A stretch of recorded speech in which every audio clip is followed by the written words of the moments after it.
प्यारे सज्जनों, मनुष्य का समय बहुत ही अमूल्य है। 1 मिनट भी समय व्यर्थ नहीं खोना चाहिए। समय को उच्च कोटि के काम में बिताना चाहिए। करोड़ों रुपया खर्च करने पर भी एक क्षण का समय नहीं मिल सकता। समय बहुत ही सीमित है। अचानक मृत्यु को प्राप्त हो जाती है। मनुष्य शरीर ईश्वर की विशेष कृपा से मिला है। तुलसीदास जी कहते हैं कि ये जीव काल कर्म स्वभाव और गुणों के अनुसार घूमता है। फिरत सदा माया कर प्रेरा, काल कर्म स्वभाव गुण घेरा। कबहुक कर करुणा नर देहि, देत ईश बिन हेतु स्नेहि। कभी करुणा करके प्रेमी भगवान मनुष्य का शरीर देते हैं। ऐसे शरीर को प्राप्त करके उच्च कोटि के काम में इसे लगाना चाहिए। मनुष्य जीवन की एक क्षण में जब भगवान मिल सकते हैं तो ऐसे समय का भला क्या मूल्य हो सकता है। ये कहना भी बहुत बड़ी बात नहीं है कि श्वासा खाली जात है 3 लोक का मोल। इसीलिए जो समय बाकी है वह भगवान को अर्पण कर देना चाहिए। भगवान से यही प्रार्थना करनी चाहिए कि अब हमें अपना लो।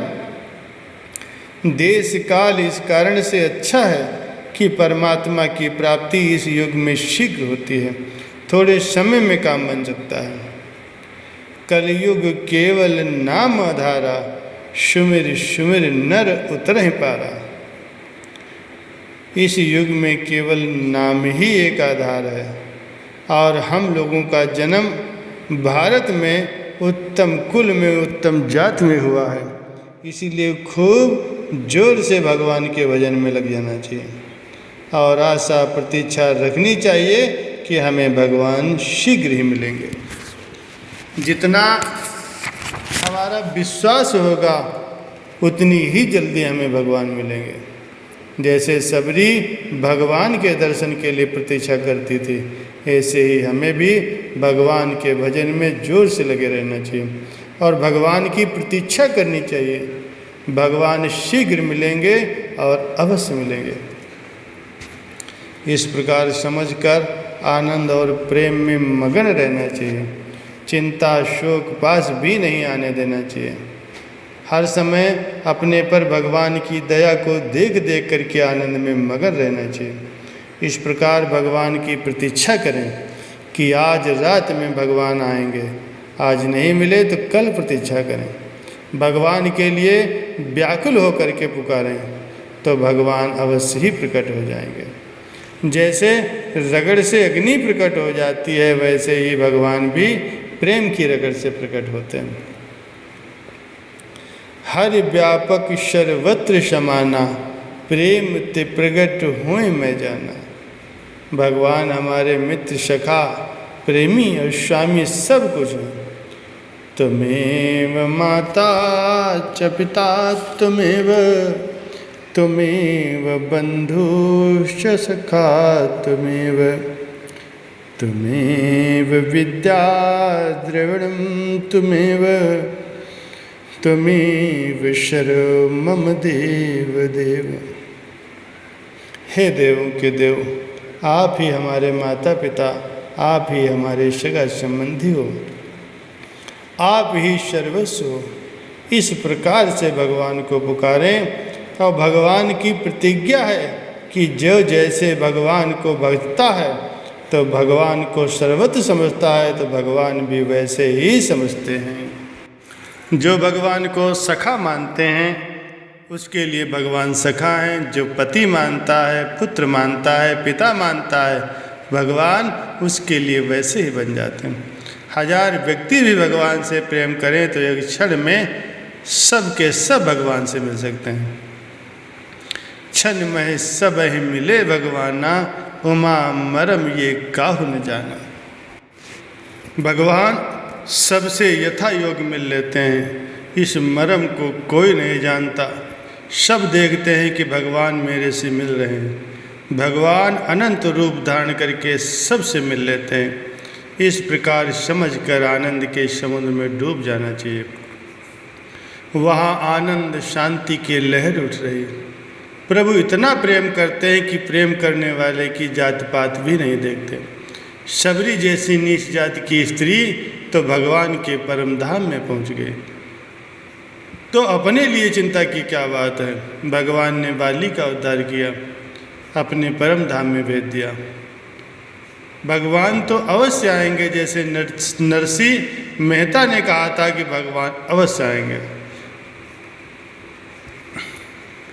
शबरी जात की भिलनी थी, उसको मतंग ऋषि के कहने पर विश्वास हो गया था कि भगवान हमें दर्शन देंगे, तो वो प्रतीक्षा करने लगी। इस प्रकार प्रतीक्षा करने से उसे भगवान मिल गए।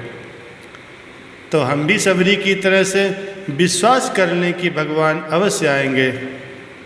जैसे भगवान आते हैं, तो शबरी के लिए जब भगवान आए, तो क्या हमारे लिए भगवान नहीं आएंगे।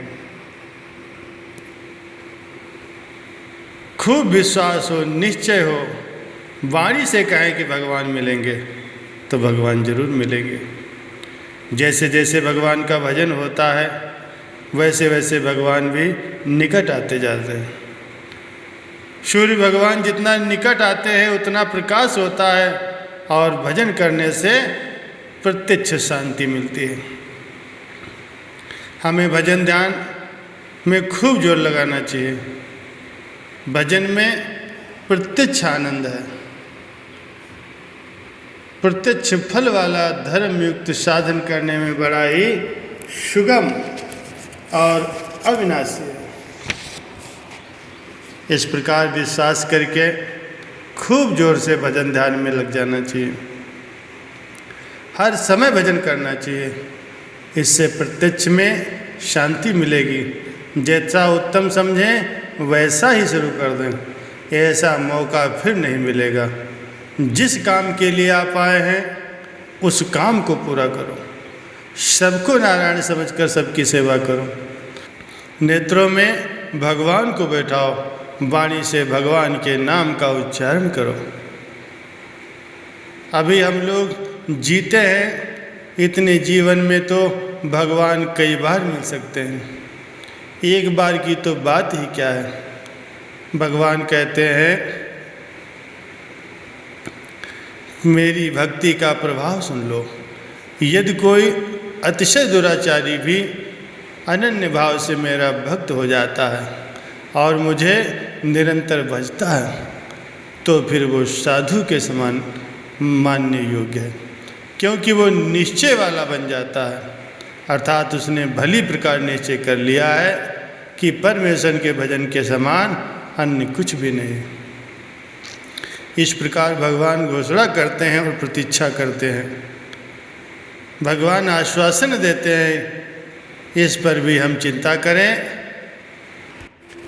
इस प्रकार जब आप सच्चे मन से हर वक्त प्रभु को ही याद करेंगे, प्रभु को ही पुकारेंगे, तो फिर भगवान को आने में देर नहीं लगेगी। ये मान्यता की बात है। जब वास्तव में अनुभव हो जाता है, तब प्रत्यक्ष परमात्मा दिखने लगता है। फिर कण कण में परमात्मा का ही दर्शन होता है। हर जगह वही दिखाई पड़ता है। कोई भी ऐसी जगह नहीं होगी जहाँ वो न दिखे।